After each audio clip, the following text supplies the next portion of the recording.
Students, हम लोग आज डिस्कस करेंगे एसिडिक स्ट्रेंथ पर। ठीक है।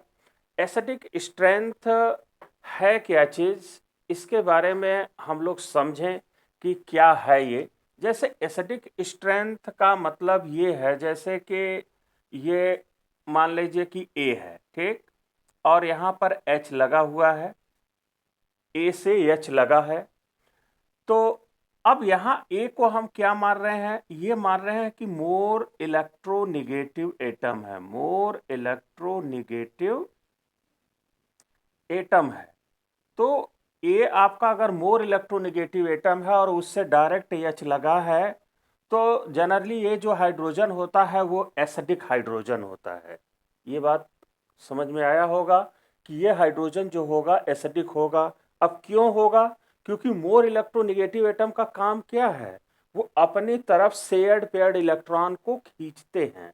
तो जब ये आपका ये जो इलेक्ट्रॉन है ये शेयर्ड पेयर्ड इलेक्ट्रॉन है, जब ये इलेक्ट्रॉनों को इस साइड खींचा जाएगा, ठीक है, जब इस साइड खींचा जाएगा तो हाइड्रोजन पर क्या होगा, इलेक्ट्रॉन की कमी होगा, या हम यूं कह सकते हैं कि ए और एच के बीच में खिंचाव उत्पन्न होगा।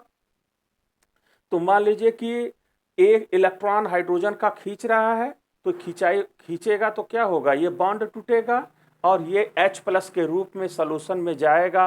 और जैसे ही सॉल्यूशन में जाएगा तो हम कहेंगे कि एसिडिक स्ट्रेंथ बढ़ रहा है। क्लियर? तो एसिडिक स्ट्रेंथ का मीनिंग ये हो गया कि acidic strength of any acid is measure by how easily it releases its H plus ion. मतलब कोई भी अगर सब्सटेंस या कंपाउंड है, वो अगर H प्लस आसानी से दे रहा है तो हम कहेंगे कि एसिडिक स्ट्रेंथ बढ़ रहा है। एसिडिक स्ट्रेंथ को मेजर करने के लिए हम लोग के वैल्यू यूज करते हैं। मतलब it is measure by it's के वैल्यू। के का मतलब क्या होता है, आयोनाइजेशन कांस्टेंट ऑफ एसिड। अब यहां पर हम लोग ये जो के है, अभी हम लोग एग्जांपल लेकर के भी देखेंगे और इसके बारे में जान ले। के मतलब द हायर द के वैल्यू या लोअर द पी के value of N acid the stronger is the acid. मतलब ये हो गया कि के वैल्यू अगर ज्यादा है तो एसिडिक ज्यादा है, या पी के वैल्यू कम है तो भी एसिडिक ज्यादा है। Clear? and more will be the H plus ion, greater will be the acidic strength। तो जरा एग्जांपल लेकर के इसी बात को हम लोग जरा देखें। जैसे मान लीजिए कि आपने AH ले लिया, यहां पर AH ले लिया, तो यहां पर हमने AH को लिया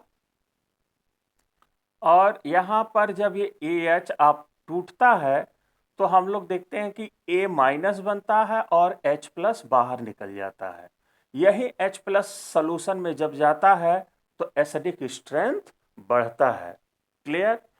तो अगर हम इसी पर लॉ ऑफ मास एक्शन अगर लगा दें, इक्विलिब्रियम में आप लोग पढ़े होंगे, तो क्या होगा, तो हम कह सकते हैं कि Ka बराबर होगा active mass of A into active mass of H plus ion upon active mass of AH। मतलब active mass of A minus ion into H plus ion upon AH, active mass of AH। तो यहां पर अगर हम लोग देखें तो ये आपका एसिड का काम कर रहा है। क्यों? क्योंकि H प्लस लॉस कर रहा है। तो इसको हम लोग बोलते हैं कॉन्जुगेट बेस। इसको हम लोग बोलते हैं A माइनस को कॉन्जुगेट बेस। अब यहां पर लॉ ऑफ मास एक्शन लगाए तो Ka की वैल्यू ये आया। अगर हम लोग ध्यान से देखें तो K क्या है, Ka डायरेक्टली प्रोपोर्शनल है कि नहीं H प्लस आयन के, तो हम कह सकते हैं कि है भाई H प्लस आयन के। तो हम कह सकते हैं कि H प्लस आयन ज्यादा तो K वैल्यू ज्यादा। या हम इसी का अगर हम निगेटिव लॉग ले लें तो देखिए क्या हो जाएगा, वो हो जाएगा pKa। तब यहां पर क्या होगा, 1 upon concentration of H plus ion. हम इनवर्सली हो जाएगा, मतलब H प्लस आयन अगर ज़्यादा है तो P के वैल्यू कम होगा। मतलब यहाँ पर क्या होगा, एसिडिक स्ट्रेंथ से अगर कंपैरिजन किया जाए तो P के ए वैल्यू की अगर वैल्यू ज़्यादा है तो एसिडिक स्ट्रेंथ कम होगा। तो अब यहाँ पर अगर हम लोग देखें और लिखें एसिडिक स्ट्रेंथ डायरेक्टली प्रोपोर्शनल किसके है, H प्लस आयन के। क्योंकि अभी आपने कहा कि जितना ज्यादा H प्लस आयन होगा सॉल्यूशन उतना ही ज्यादा क्या होगा, एसिडिक होगा। क्लियर। तो अब हम लोग यहां पर देख रहे हैं कि इसके डायरेक्टली प्रोपोर्शनल है। अच्छा, अब ये भी तो हम लोग देख रहे हैं कि भाई ये H प्लस आयन के डायरेक्टली प्रोपोर्शनल है, तो हम इसको भी कह सकते हैं। या हम यहां से कह सकते हैं कि ये इसके क्या है, इनवर्सली प्रोपोर्शनल है, तो हम कह सकते हैं कि पी के क्या होगा, इनवर्सली प्रोपोर्शनल होगा।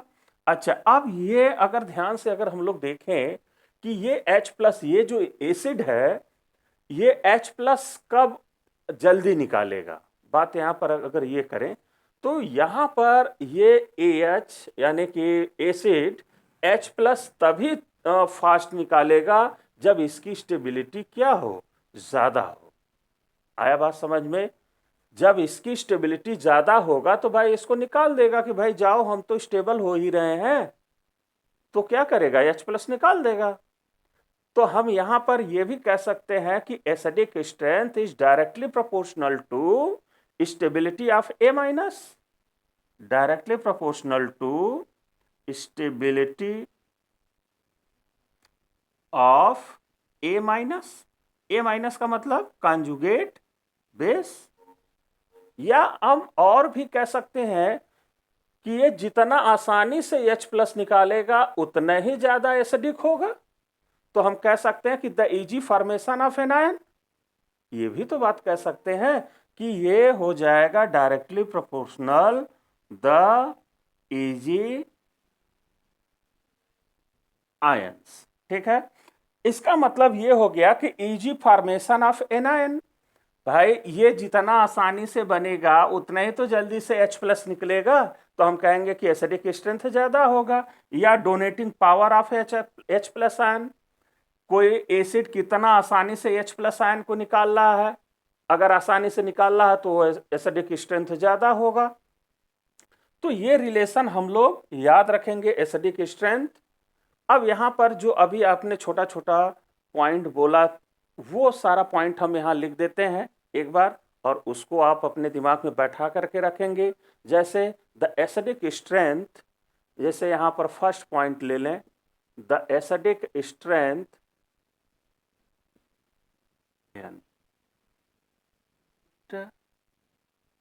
is the higher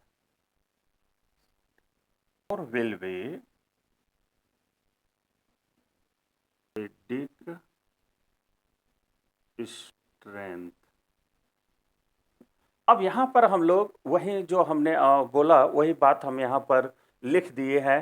जैसे पहला पॉइंट आपने ये कहा कि जो H प्लस आयन है एसिडिक स्ट्रेंथ को मेजर करने के लिए H प्लस आयन को यूज कर रहे हैं हम लोग कि H प्लस जितना ज़्यादा निकलेगा एसिडिक स्ट्रेंथ उतना ही ज़्यादा होगा।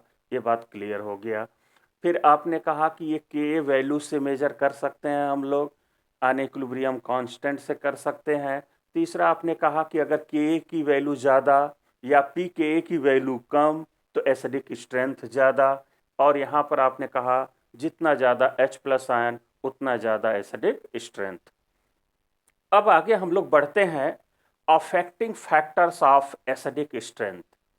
अफेक्टिंग फैक्टर्स, कौन कौन से ऐसे फैक्टर होंगे जो अफेक्ट करेंगे एसिडिक स्ट्रेंथ को, तो वो एक एक चीज हम लोग देखें। ठीक है, तो इसको हम लोग मिटा लेते हैं। तो affecting factors, affecting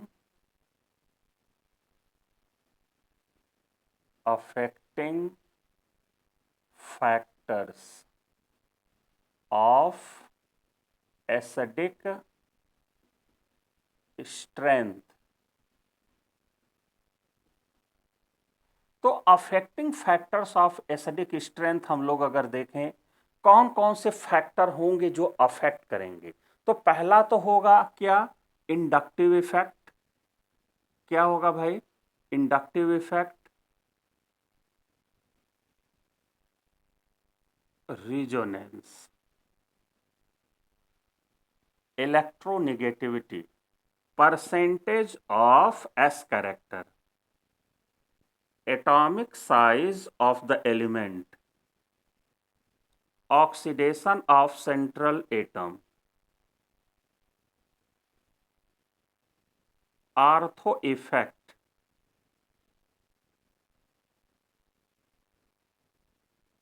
intramolecular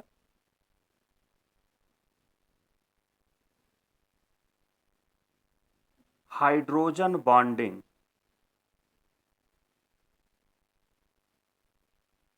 intramolecular hydrogen bonding. अब ये तो हम लोगों का हो गया अफेक्टिंग फैक्टर्स। ये हम लोग सारा चीज देख रहे हैं कि क्या क्या है फैक्टर्स, जैसे जो एसिडिक स्ट्रेंथ को अफेक्ट कर, inductive effect, resonance, electronegativity, percentage of S character, atomic size of the element, oxidation of central atom, ortho effect, intramolecular hydrogen bonding. ये सारे फैक्टर हैं जो एसिडिक स्ट्रेंथ को क्या करेंगे, अफेक्ट करेंगे।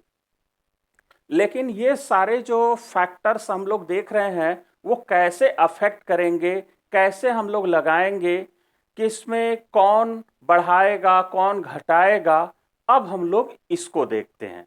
अभी तो आपने ये सारे फैक्टर्स का केवल नाम देखा कि ये सारे फैक्टर क्या करेंगे, अफेक्ट करेंगे, लेकिन कैसे अफेक्ट करेंगे। जैसे इंडक्टिव इफेक्ट में तो प्लस आई भी होता है माइनस आई होता है, तो प्लस आई करेगा कि माइनस आई करेगा, उसको हम लोग देखें। तो देखा जाए पहला, अगर हम लोग यहां पर अगर देखें acidic strength, acidic strength is directly proportional to inductive effect में क्या होगा, minus I group, minus I group to minus I group, group देखिए यहां पर प्लस आई के इनवर्सली होगा, ठीक है। अब आगे हम लोग देखते हैं आर ग्रुप के directly to electronegativity, percentage of S to the atomic size of the element to 1 inversely proportional to size of atom to oxidation number, ortho effect proportional to intramolecular hydrogen bonding, intramolecular hydrogen bonding, hydrogen bonding, ये इसके क्या होगा, inversely proportional. तो यहां पर हम लोग ये देख रहे हैं कि कौन कौन से फैक्टर अफेक्ट करेंगे और करेंगे तो कैसे करेंगे। तो कैसे करेंगे वो यहां पर आप लोग देख रहे होंगे। जैसे एसिडिक जो स्ट्रेंथ है अगर ध्यान से हम लोग देखें तो इंडक्टिव इफेक्ट में minus I group means EWG group या इलेक्ट्रॉन विथड्राइंग ग्रुप के डायरेक्टली प्रोपोर्शनल होगा। अच्छा, ये जो माइनस आई और प्लस आई ग्रुप होते हैं ये हम लोग थोड़ा सा समझ लेते हैं। जितने भी फंक्शनल ग्रुप होते हैं वो सब माइनस आई होते हैं। EWG ग्रुप होते हैं, इलेक्ट्रॉन विथड्राइंग ग्रुप होते हैं, क्योंकि मोर इलेक्ट्रोनेगेटिव एटम से या ग्रुप ऑफ एटम से मिल के बने होते हैं। इसलिए जितने भी माइनस आई ग्रुप होते हैं मतलब फंक्शनल ग्रुप होते हैं जनरली वो सब क्या होते हैं, माइनस आई ग्रुप या EWG ग्रुप होते हैं। जैसे O माइनस COO माइनस को छोड़ दें। तो अब यहां पर अगर हम लोग देखें प्लस आई के क्या होगा, इनवर्सली प्रोपोर्शनल। यहां पर हम लोग देख रहे हैं कि प्लस आई के क्या है, इनवर्सली प्रोपोर्शनल होगा। प्लस आई कौन कौन से होते हैं जरा हम लोग देखें, जितने भी एल्काइल ग्रुप्स होते हैं वो सब प्लस आई ग्रुप होते हैं, या हम कह सकते हैं इलेक्ट्रॉन रिलीजिंग ग्रुप। ठीक है, इसको ईआरजी ग्रुप कहते हैं।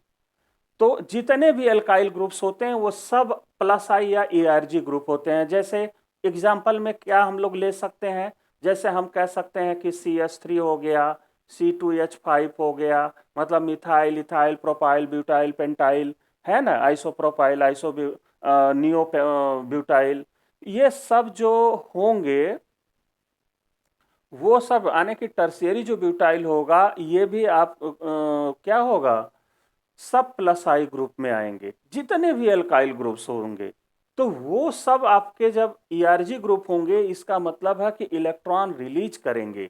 अच्छा, यहाँ इलेक्ट्रॉन रिलीज करेंगे तो इसका क्या मतलब होगा, जैसे यहाँ पर हम लोग एसिड में क्या लिए थे भाई, AH, यही ना आपने लिया था।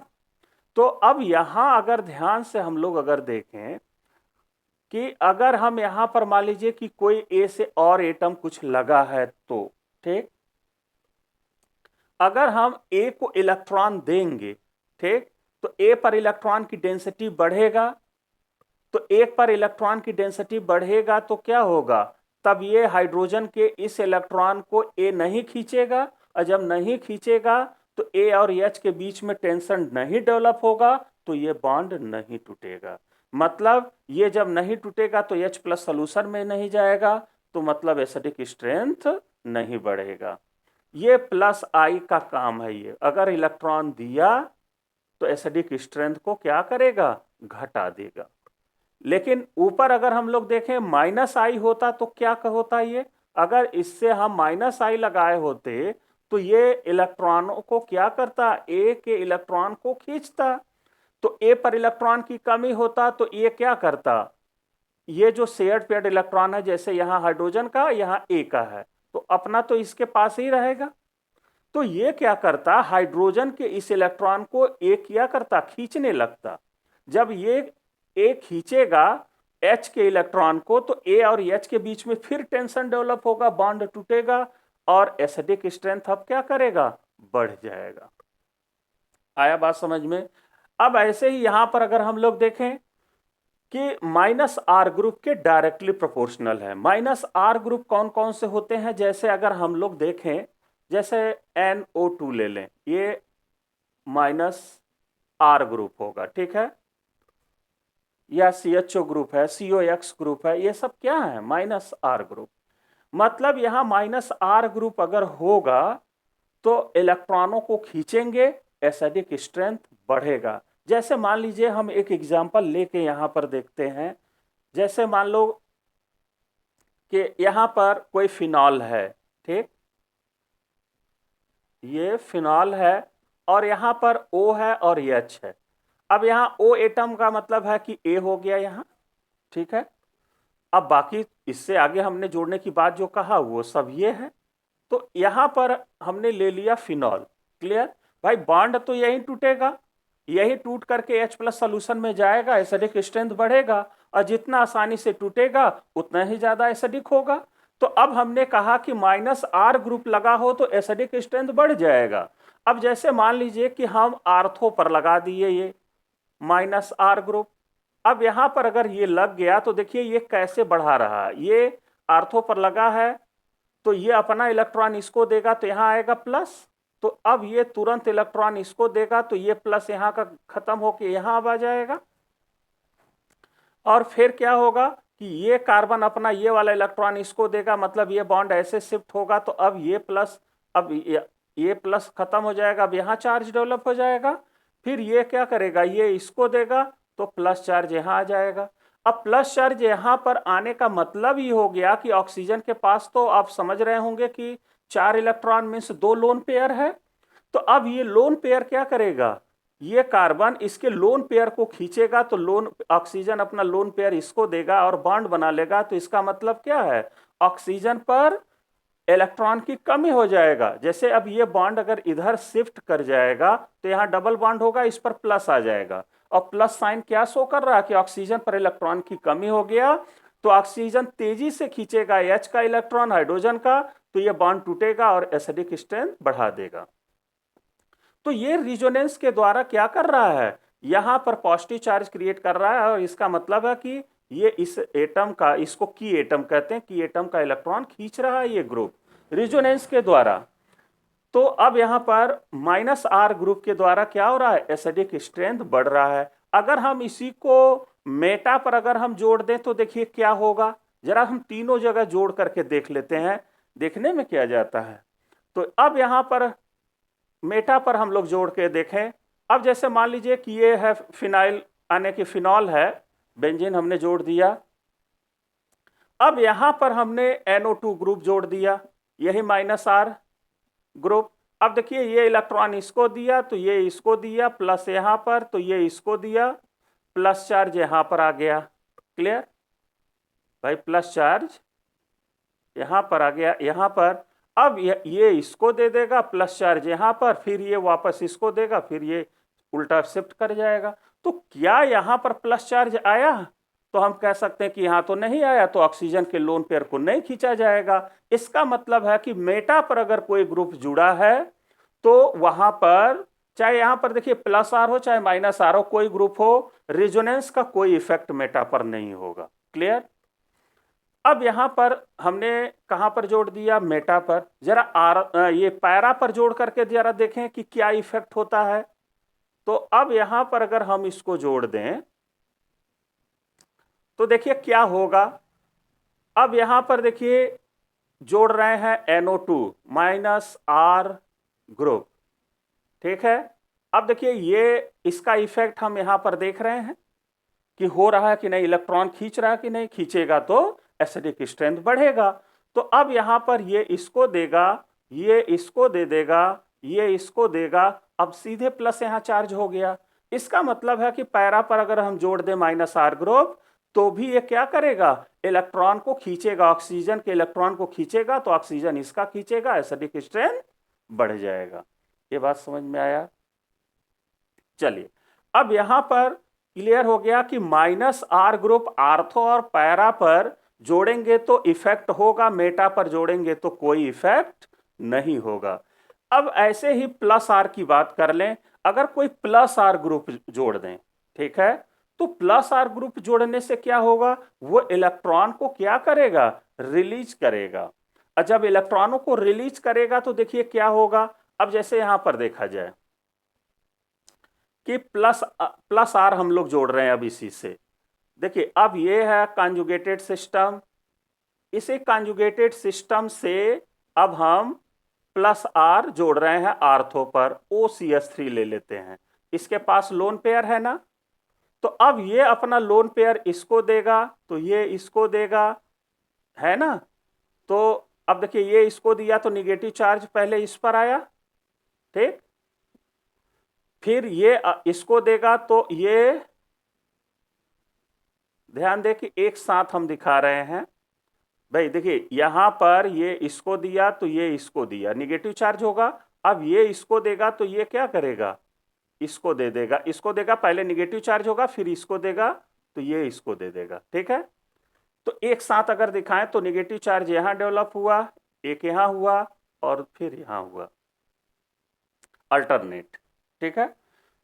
तो देखिए ये इसको दिया तो ये इसको दिया, ये इसको दिया तो ये इसको दिया, नेगेटिव चार्ज यहाँ। अब यहाँ इलेक्ट्रॉन पहुंचने का मतलब है कि यहाँ भी इलेक्ट्रॉन है, यहाँ भी इलेक्ट्रॉन है, तो क्या ये कार्बन इलेक्ट्रॉन ऑक्सीजन का खींचेगा, ऑक्सीजन के इलेक्ट्रॉन को क्या ये कार्बन खींचेगा, तो आंसर होगा कि नहीं भाई, खुद ही यहाँ निगेटिव चार्ज है, खुद ही इलेक्ट्रॉन किसी को देना चाहता है, तो ये इलेक्ट्रॉन देगा। इसका मतलब है कि जो इलेक्ट्रॉन की कमी है वो इधर से पूरा कर लेगा, तो इसका खींचेगा ही नहीं, तो इसका मतलब है कि एसिडिक स्ट्रेंथ को क्या किया, घटा दिया। अब यही ग्रुप अगर हम कहां पर जोड़ दें, मेटा पर जोड़ दें, तब देखें कि इसका क्या इफेक्ट होगा। अब यहां पर अगर हम जोड़ दिए तो जरा देखा जाए कि क्या इफेक्ट होता है। अब यहां पर मेटा पर OCH3 हमने जोड़ दिया, तो देखिए अब इसका लोन पेयर, इसको अगर ये इसको दे दिया तो ये क्या करेगा, इसको देगा, तो ये क्या करेगा, ये इसको देगा, फिर क्या करेगा, ये निगेटिव चार्ज जो आएगा वो इसको दे देगा, फिर ये उल्टा वापस चला जाएगा। मतलब यहां पर क्या होगा कि उल्टा यहां पर अगर देखा जाए तो वापस यहां पर तो आ जाएगा, लेकिन यहां पर कोई इफेक्ट नहीं दिख रहा है। भाई ये इसको दिया तो ये इसको दिया, निगेटिव चार्ज यहां आएगा, फिर क्या होगा, ये इसको देगा तो ये इसको देगा, तो निगेटिव चार्ज कहां आएगा, यहां आएगा, ठीक है। और फिर ये निगेटिव चार्ज इसको देगा तो ये इसको दे देगा, फिर निगेटिव चार्ज यहां आ जाएगा, और ये इसको देगा तो ये फिर वापस आ जाएगा, क्योंकि यहां डबल बॉन्ड बन चुका होगा शुरुआत में। तो ये होगा मेटा पर। मेटा पर यहां पर कोई इफेक्ट नहीं हो रहा है, यहां कोई इलेक्ट्रॉन की डेंसिटी नहीं बढ़ रहा है। इसका मतलब है कि प्लस आर का कोई इफेक्ट नहीं होगा, एसिडिक स्ट्रेंथ को नहीं घटाएगा रिजोनेंस के द्वारा, प्लस आर के द्वारा। अब हम लोग जरा पैरा पर जोड़ करके इसको देख लेते हैं। पैरा पर अगर हम लोग जोड़ दें तो देखिए पैरा पर क्या होगा, जैसे यहां है OCH3, ठीक, इसके पास है लोन पेयर। अब ये इलेक्ट्रॉन इसको देगा तो ये इसको देगा निगेटिव चार्ज, फिर ये इसको दिया तो ये क्या करेगा, इसको दे देगा, निगेटिव चार्ज यहां डेवलप हो गया। क्लियर। तो अब यहां पर क्या हो रहा कि ये इसको दिया, ये इसको दिया, तो ये इसको यहां पहुंचा दिया। मतलब ऑक्सीजन एटम को डायरेक्ट यहां इलेक्ट्रॉन दे सकता है, क्योंकि इस कार्बन पर निगेटिव चार्ज आया है। जब इलेक्ट्रॉन ये पा जाएगा तो भाई इधर से इलेक्ट्रॉन क्यों खींचेगा, कोई टेंशन डेवलप नहीं होगा, नहीं डेवलप होगा तो नहीं टूटेगा, तो एसिडिक स्ट्रेंथ क्या होगा, घट ही जाएगा। आया बात समझ में। तो अब प्लस आर का आपने देख लिया कि आर्थो, मेटा, पैरा पर क्या इफेक्ट होगा, मतलब इनवर्सली प्रोपोर्शनल होगा प्लस आर के, मतलब एसिडिक स्ट्रेंथ को घटाएगा। मेटा पर तो कोई इफेक्ट नहीं होगा, लेकिन आर्थो और पैरा पर जुड़ गया तो एसिडिक स्ट्रेंथ को घटाएगा। अब आगे बढ़ते हैं, इलेक्ट्रोनिगेटिविटी का हम लोग देखें। तो अब इलेक्ट्रोनिगेटिविटी अगर हम लोग देखें तो क्या होगा, इलेक्ट्रोनिगेटिविटी बढ़ाएगा, एसिडिक स्ट्रेंथ को बढ़ाएगा। हम ढेर सारे एग्जाम्पल तो लेंगे, लेकिन यहां थोड़ा सा हम लोग समझ लें। जैसे मान लीजिए कि यहां पर है C ट्रिपल बॉन्ड C है और यहां पर H है, ठीक है, और यहीं पर हम परसेंटेज ऑफ S कैरेक्टर को भी देख लेंगे। एक है आपका CH3 है ना, यहाँ H3 लिख देते हैं, तो ये यहाँ एक्सपेंडेड फॉर्म में इधर लिख दिए हम लोग। अब यहाँ पर अगर देखा जाए तो ये क्या होगा, Sp होगा, और 50% क्या होगा, S कैरेक्टर होगा, और यहाँ Sp3 होगा, और यहाँ पर कितना होगा, 25% S कैरेक्टर होगा। तो ज्यादा इलेक्ट्रोनिगेटिव ये कार्बन हुआ, ये कम। ज्यादा इलेक्ट्रोनिगेटिव होने से देखिए फायदा क्या होगा कि ज्यादा इलेक्ट्रोनिगेटिव रहेगा तो ये अपनी तरफ इलेक्ट्रॉन खींचेगा। हाइड्रोजन पर इलेक्ट्रॉन की, भाई ये ज्यादा इलेक्ट्रोनिगेटिव होगा, या हम यूं कहें कि ये sp हाइब्रिडाइज्ड होगा तो ये कार्बन इसका खींचेगा, तो ये क्या करेगा, हाइड्रोजन का खींच लेगा, तो C और H के बीच में फिर वही हमने कहा कि क्या होगा, C और H के बीच में टेंशन डेवलप होगा और बॉन्ड टूट जाएगा, और एसिडिक स्ट्रेंथ को क्या करेगा, बढ़ा देगा। अब यहां पर क्या होगा कि यहां तो बहुत कम इलेक्ट्रोनिगेटिव है, तो इसको इलेक्ट्रॉन कम चाहिए, तो हम कह सकते हैं कि ये बहुत मामूली खींचेगा, या नहीं खींचेगा बल्कि किसी को देगा। भाई यही ना होगा, बहुत इलेक्ट्रोनिगेटिव कम है तो ये खींचेगा नहीं, तो टूटेगा नहीं, टूटेगा नहीं तो एसिडिक स्ट्रेंथ क्या होगा, कम होगा। तो कहने का मतलब यह है कि इलेक्ट्रोनिगेटिविटी बढ़ने से क्या होगा कि बॉन्ड पोलराइज होगा, मतलब वो बॉन्ड टूटने के आसार ज्यादा होंगे, इजीली टूट जाएंगे, एसिडिक स्ट्रेंथ बढ़ा देगा। तो हम कह सकते हैं कि इलेक्ट्रोनिगेटिविटी के डायरेक्टली प्रोपोर्शनल होगा, और या परसेंटेज ऑफ S कैरेक्टर के डायरेक्टली प्रोपोर्शनल होगा, क्योंकि देखिए S कैरेक्टर यहाँ 50% है, यहाँ 25 है, ये तो खींच ही नहीं रहा है, ये क्या कर रहा है, अपनी तरफ खींच रहा है। क्लियर। अब atomic size of the element, atomic size अगर हम लोग अगर देखें, एटॉमिक साइज बढ़ता है तो इलेक्ट्रोनिगेटिविटी क्या होता है, बढ़ता है, जैसे एटॉमिक साइज का मतलब है किसी का अगर हम लोग ले लें, जैसे मान लीजिए कि ये है, जैसे एच आई हमने ले लिया, ठीक है, एक एच आई ले लिया और एक एच सी एल ले लिया। इन दोनों में कौन ज्यादा एसिडिक होगा? तो हम कह सकते हैं कि ये ज्यादा एसिडिक होगा इसके कंपैरिजन में।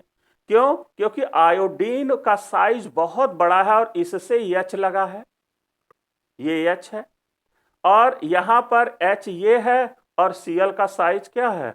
उससे छोटा है। भाई आयोडीन से तो छोटा है ना सीएल, ये सीएल है, तो ये बॉन्ड आसानी से टूटेगा और ये H प्लस के रूप में निकलेगा, सोल्यूशन में जाएगा और एसिडिक स्ट्रेंथ क्या करेगा? बढ़ा देगा। ये आसानी से इसके कंपैरिजन में कम टूटेगा, इसलिए कम एसिडिक होगा। तो साइज बढ़ने से क्या हो रहा है? एसिडिक स्ट्रेंथ बढ़ रहा है। आगे हम लोग देखें oxidation number. Oxidation number for oxy acids of same element. जैसे ऑक्सीडेशन नंबर अगर हम लोग यूं कहें कि उसके डायरेक्टली प्रोपोर्शनल होगा, ऑक्सीडेशन नंबर बढ़ेगा तो एसिडिक स्ट्रेंथ क्या होगा? बढ़ेगा। ऐसे हम लोग समझे कि ऑक्सीडेशन नंबर बढ़ने से क्यों एसिडिक स्ट्रेंथ बढ़ रहा है। देखिए एसिडिक स्ट्रेंथ बढ़ने का क्या रीजन है, हम लोग तो यही देख रहे हैं ना कि एच है, ठीक है, एच है, और ए पर अगर इलेक्ट्रॉन की कमी हो रहा है तो एच के इलेक्ट्रॉन को, इसके इस इलेक्ट्रॉन को, ये भाई ए का इलेक्ट्रॉन है, ये एच का, तो एच के इलेक्ट्रॉन को ए खींचने लगेगा अगर इस पर इलेक्ट्रॉन की कमी हुआ तो जब इस पर इलेक्ट्रॉन की कमी होगा तो इसका खींचेगा, बॉन्ड टूटेगा और एसिडिक स्ट्रेंथ बढ़ेगा। क्लियर? तो ऑक्सीडेशन नंबर ज्यादा, जैसे मान लीजिए कि कोई एटम ए है और यहां पर एक दूसरा एटम ए है, ये दो हैं एटम, ठीक है, ए में अब यहां पर हम चेंज करके ले लिए। अब मान लीजिए कि इसका ऑक्सीडेशन स्टेट कितना है? +3 है, इसका +1 है। तो बताइए कि इन दोनों में कौन ज्यादा इलेक्ट्रोनेगेटिव हो जाएगा? तो हम कह सकते हैं कि ये ज्यादा इलेक्ट्रोनेगेटिव होगा, क्योंकि 3 इलेक्ट्रॉन निकाल देने से इसका साइज क्या होगा? छोटा हो जाएगा। साइज छोटा होगा तो इलेक्ट्रोनेगेटिविटी बढ़ जाएगा, इलेक्ट्रोनेगेटिविटी बढ़ेगा तो इलेक्ट्रॉन खींचने की टेंडेंसी बढ़ जाएगी। अब बढ़ जाएगा तो क्या होगा? ये इलेक्ट्रॉन खींचेगा, बॉन्ड टूटेगा, एसिडिक स्ट्रेंथ बढ़ा देगा। लेकिन जब यहां पर ऑक्सीडेशन स्टेट कम होगा तो इसका मतलब उसकी इलेक्ट्रोनेगेटिविटी कम होगा, खींचने की क्षमता कम होगा। जब खींचेगा नहीं तो टूटेगा नहीं, तो एसिडिक स्ट्रेंथ बढ़ेगा नहीं। अब आगे बढ़ते हैं आर्थो इफेक्ट। आर्थो पोजीशन पर चाहे +R हो चाहे -R हो, कोई भी ग्रुप हो, बेंजोइक एसिड के कंपाउंड में या उसके डेरिवेटिव्स में, या एनिलीन या उसके डेरिवेटिव्स में, अगर कोई आर्थो पोजीशन पर कोई ग्रुप जुड़ा है, ठीक है, चाहे वो +R हो चाहे -R ग्रुप लगा हो, तो ऑलवेज एसिडिक स्ट्रेंथ बढ़ेगा। ये अपने दिमाग में बैठा लें। क्लियर? आगे है intramolecular hydrogen bonding. Intramolecular hydrogen bonding का हम लोग यहां पर थोड़ा कॉन्सेप्ट समझ लें। जैसे मान लीजिए कि ये आपका फिनॉल है और इसी में हम जोड़ दे रहे हैं, इस फिनॉल में हम यहां पर जोड़ दिए NO2, ठीक है। अब NO2 हम अगर जोड़ देंगे तो होगा क्या कि यहां इंट्रामॉलिक्यूलर हाइड्रोजन बॉन्डिंग बन जाएगा, और इंट्रामॉलिक्यूलर हाइड्रोजन बॉन्डिंग बनने से अब ये हाइड्रोजन अगर इधर से टूट भी गया तो इधर फ्री तो नहीं हो पाएगा भाई, इधर से तो लगा रहेगा। तो हम कह सकते हैं कि इंट्रामॉलिक्यूलर हाइड्रोजन बॉन्डिंग बनने से एसिडिक स्ट्रेंथ बहुत मामूली या स्लाइटली क्या होगा? कम हो जाएगा। ये बात क्लियर हो गया होगा। तो इंट्रामॉलिक्यूलर हाइड्रोजन बॉन्डिंग के क्या होगा? इनवर्सली प्रोपोर्शनल होगा। अब हम लोग आगे देखते हैं, ठीक। तो आगे हम लोग देखने से पहले हम लोग ये समझ लें कि इस वीडियो में हम लोग इतना ही देखें, क्योंकि अगर हम इसी साथ देखेंगे तो ये वीडियो बहुत बड़ा होगा, तो आप थोड़ा थक जाएंगे देखते देखते। तो हम लोग इसके बाद इसके आगे का चीज अगले वीडियो में पार्ट 2 में होगा। ये पार्ट 1 था एसिडिक स्ट्रेंथ का। अब इसके आगे का जो हिस्सा है वो एसिडिक स्ट्रेंथ के पार्ट 2 में हम लोग देखेंगे। लेकिन उसमें देखेंगे क्या? पहले तो हम लोग कुछ पॉइंट्स को देखेंगे, उसके बाद हम लोग एक ऑर्डर देखेंगे जिसमें हम इनऑर्गेनिक और ऑर्गेनिक जितने भी कंपाउंड्स हैं उनको इन्वॉल्व करेंगे। जैसे ऑर्गेनिक में सारे फंक्शनल ग्रुप को जोड़ देंगे, उसका एक ऑर्डर देखेंगे कि क्या ऑर्डर होता है। फिर ऑर्डर लेने के बाद हम इनऑर्गेनिक के क्या लेंगे, एग्जाम्पल्स लेंगे कि कैसे एसिडिक स्ट्रेंथ, जैसे ये सारा जो इफेक्ट आप लगा रहे हैं इन सभी के पर आप एग्जाम्पल हम कई लेते जाएंगे और वहां पर आपको समझाते चले जाएंगे। जब इनऑर्गेनिक के हो जाएंगे तब हम ऑर्गेनिक का शुरू करेंगे, उस पर एग्जाम्पल लेंगे। तो ये दो पार्ट में हम लोग एसिडिक स्ट्रेंथ देखेंगे। तो आज के लिए इतना ही। ओके।